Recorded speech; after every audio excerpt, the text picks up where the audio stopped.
that those turnovers have a way of coming back and haunting you. Boston College has had 4 of them in this football game, and now Woodard's got the ball over midfield. From the 45, Studstill scrambles around. He may take off here, and will. And goes out of bounds wisely to stop the clock.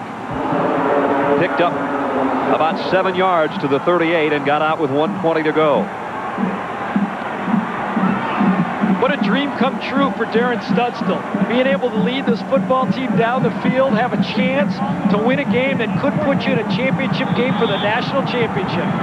Nebraska has already beaten Oklahoma. West Virginia trying to come from behind in the last 80 seconds to beat Boston College and remain perfect as well. 2nd down and 3.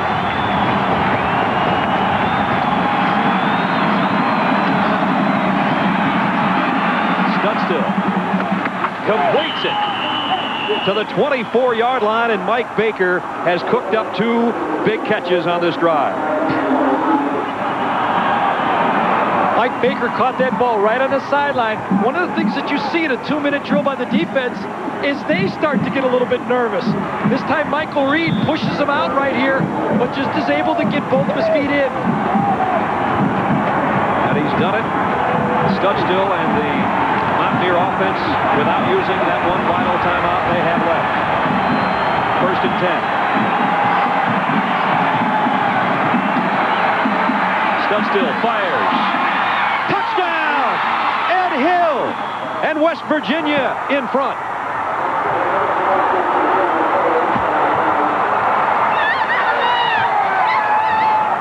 "24 yards.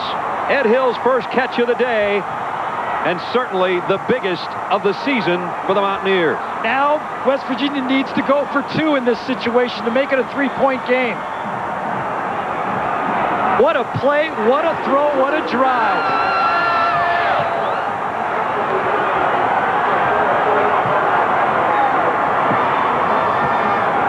Nealon trying to sort everything out on the sideline. A 1-point game. The extra point does you no good. As Gary said, you may as well go for 2. 1:08 left. The question is, has West Virginia left too much time on the clock for Glenn Foley? Here's another look at how the Mountaineers scored. Props back.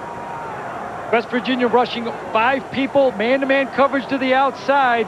You see Shorter just gets turned around a little bit. Hill makes the play. Whenever you're running bump and run coverage and you have your back to the quarterback and you don't see the ball, you're at the mercy of the wide receiver. He sees it, you don't, you stop, make the catch, give yourself and your team a chance for the national championship. I tell you, when Don Nealon told us he's going to be searching Jerry Punch up after this game. Jerry, get ready. 68 seconds from a perfect regular season. Studstill, the quarterback, now will bring him up for a 2-point conversion. You have to wonder if West Virginia will use a little option football with Studstill's skills here to try to pick up 2. Walker and Woodard in the backfield behind him. He rolls out and throws, and he's got his man. And it's a 3-point game. He got it to Jay Kearney. 17-14 Mountaineers. Can Glenn Foley do it again? He has much the same look he had last week against Notre Dame. The chin strap is already snapped as if to say, just let me get back out there. He's got 1:08 to work, 2 timeouts left, but here's Studstill, who hooks up with Kearney for 2. Studstill going to his left, and when you go to your left, you almost have to come off your feet to throw it. He throws a strike. Kearney grabs it, holds on to it. You can see on the bench. Come on, baby, come on. Yes, 3-point game. You know, sometimes things are just meant to be. And Glenn Foley, last game of the season, West Virginia has a shot at playing for the national championship. They have to stop the hottest quarterback in the country. Don Nealon said yesterday,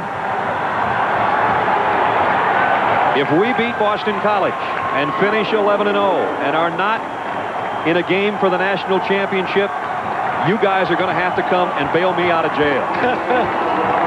And that's what he told his players, too. If we win this football game and we're not playing for it, Can't say the rest of what he said, but part of it was, we're going to have to bail me out of jail.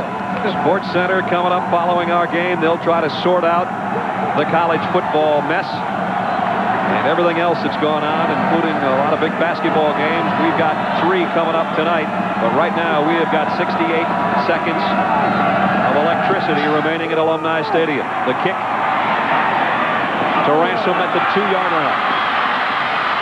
They need some field position, and boy, did they almost have more than that. That may have been a touchdown-saving tackle on that kick return by Mike Logan. So here comes Glenn Foley and the Boston College offense. 1:02 left. Yeah, there's David Gordon, but David Gordon isn't as important this week as he was last week. If Boston College wants to win the game, the best he can do this week is tie. It was Gordon's 41-yarder, a career long, that beat #1 Notre Dame. Foley was brilliant in the drive a week ago, calmly taking the Eagles down to that field position for Gordon's kick. Let's see how he does this time. Too far for Clarence Cannon.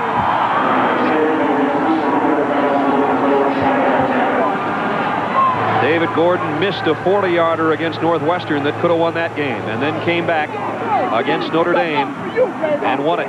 He had one blocked by the Mountaineers' David Mayfield last year that could have won the game. So he's got a 1-1-1 mark on the graphic you just looked at. West Virginia's in with their dime look. They've got 6 defensive backs in the game. Foley, great catch.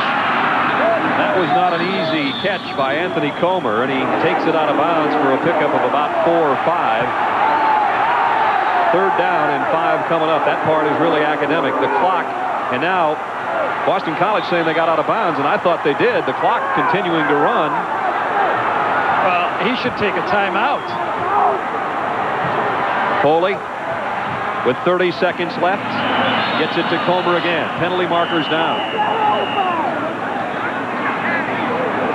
Everybody was sure he got out of bounds, but what they said, his forward progress was stopped. I thought that was a very poor call on the side. Illegal formation, offense.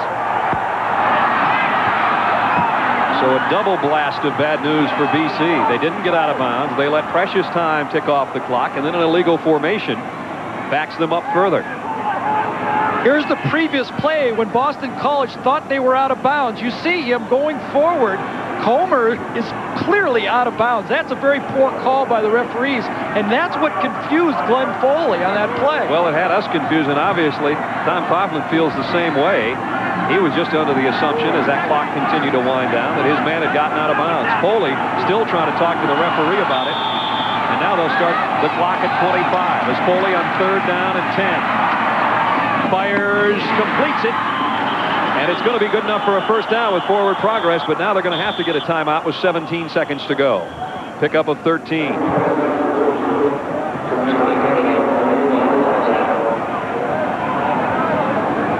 Time for about 3 more plays for the Eagles.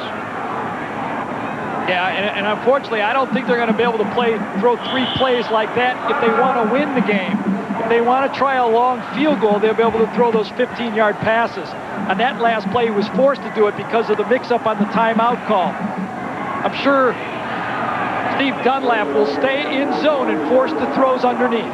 Timeout with 17 seconds to go.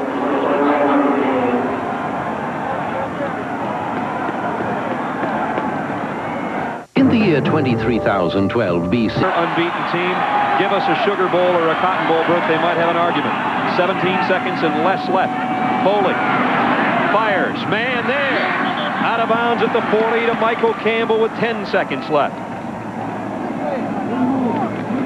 Nice play. They faked Campbell that time to hitch and go, and then he double hitched on the play.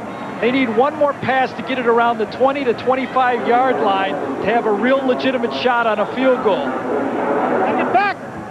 10 seconds to go, and they still have a timeout, so they can't throw the ball anywhere on the football field. 1st down, 10 seconds left. Foley going deep. It's going to be intercepted, and the Mountaineers will win. And it's Mike Logan. And West Virginia's perfect regular season is safe.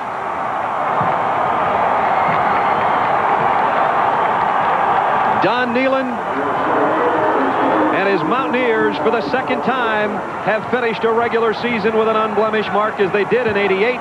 They've done it again with an interception on the final play of the game, and they beat Boston College, a come-from-behind 17-14 win. And Don Nealon said, "I'll find you, Jerry Punch, if we win this game." I'm with him. Go ahead, Jerry. We're with Coach Don Nealon. And, Coach, congratulations on an incredible second half. I'm telling you, to be honest, I'm not real sure we even deserved to win the game. Our kids hung in there, and we finally got something going at the end. And these kids have never quit all year. They've really busted it. I thought Boston College just played a great football game. I really did. I think Tom and his staff were outstanding. And, you know, last year we couldn't get one break, and this year we got a lot of them. So good Lord's been with us. We'll take it. That's 11-0, baby. 11-0. Hey, Coach, is the win big enough for consideration for a national championship? You're 11-0. Well, my feeling's very simple. A team that loses doesn't do everything in their power to have a chance to play for the national championship. This team has won every single game, played 4 or 5 bowl teams. Certainly we ought to be given the opportunity to play. Did Nebraska win today? Nebraska won, yes, sir. Well, in my opinion, if us two don't play, then it's strictly political. And I don't care how good Florida State is. That's not the idea. This team beat the team that beat Notre Dame. And it's just as obvious. As dumb as I am, I can figure that out. We should be playing Nebraska for the national championship. Congratulations to Tom Osborne. He's great. Coach, congratulations. Don Nealon headed off the field, guys. He's very adamant they belong in the Orange Bowl against the Big 8 champion, Nebraska. They beat the man that beat the man that beat the man. 11-0 for West Virginia with a 17-14 win. For Gary Danielson, Charlene Hawks, Jerry Punch, and our entire ESPN crew, I'm Brad Nessler saying so long from Chestnut Hill, Massachusetts. Stay tuned. SportsCenter's coming up next, and more college basketball yet tonight.